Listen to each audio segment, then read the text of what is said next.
So many of us come down to the beach before a paddling training session or a race. We stand here, we look out at the conditions, but we don't do a whole lot before we actually jump in the water.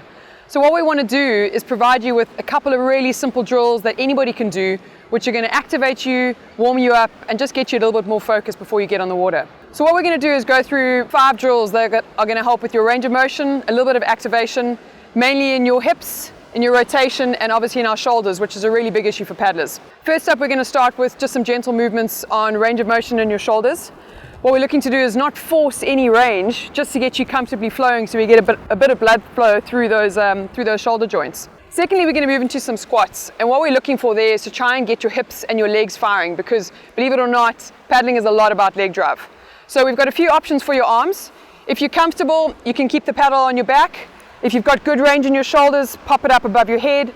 Otherwise, you can also have it in front of you if you're pretty uncomfortable or you've got really tight shoulders or shoulder injuries.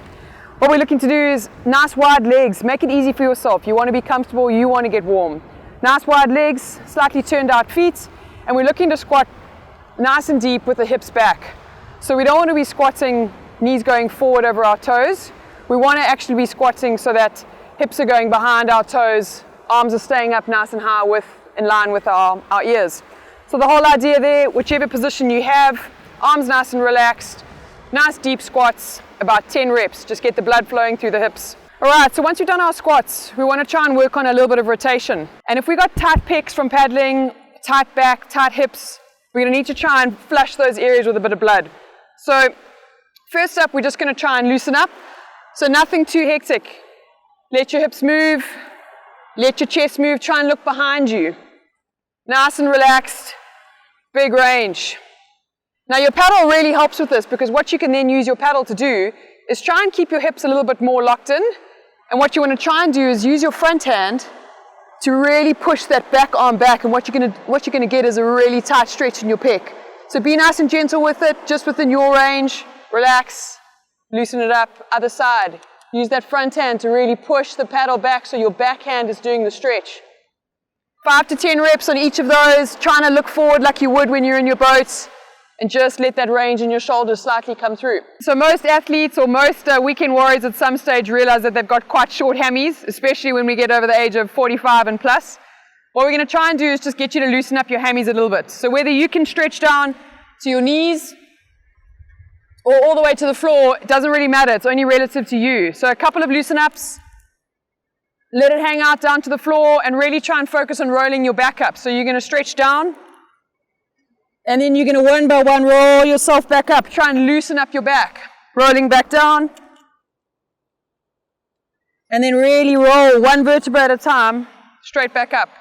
We want 5 to 10 of those. Just loosen up through those hammies. The hip flexor and this anterior joint is really, really important in paddling. It spends so much time locked up. We really want to try and open it up when we can, so we can actually utilize those muscles to help in the power stroke of our paddle stroke. So I'm going to show you a drill to loosen up the hip flexor, to try and flush a bit of blood into there, and to obviously try and help you actually stretch it out a little bit. Okay, so for hip flexors, especially if you're just standing in the beach, a really nice, easy one to do. Drop that back knee down. You've got 2 options. You can either put it on the floor, which is probably more comfortable, and what you're looking to do is get a nice wide angle.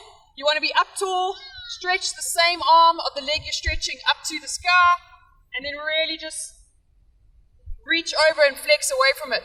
So the whole idea is that your quad, your hip flexor, even into your obliques, maybe even a little bit into your lats, are stretching up towards the sky and then flexing laterally away from this leg. And the same idea, you want to hold it for 2 to 3 seconds, relax it, and then move into it again. And then change sides. Okay, so on the other side, stretch up to the sky, and then flex over. And you're really feeling a stretch all the way down this side. Okay, so the last one we're going to do is to try and combine a little bit of leg work with the rotation and the upper body. So we're going to do just a static lunge. You can pop your paddle behind your head, arms nice and wide. Nice big lunge forward. Drop that back knee directly down. So front knee is behind the toes. You're in a nice, comfortable, loaded lunge position. And then from there again, just gently with the rotations. And you can keep it moving quite fluidly. Rotate a couple of times side to side. Feel your legs work a little bit, and then back up to standing. And then obviously we just want to change sides. So let that other leg come forward, get nice and comfortable. Nice loaded lunge, and then just good gentle rotations. Cool, couple of times each way, and relax.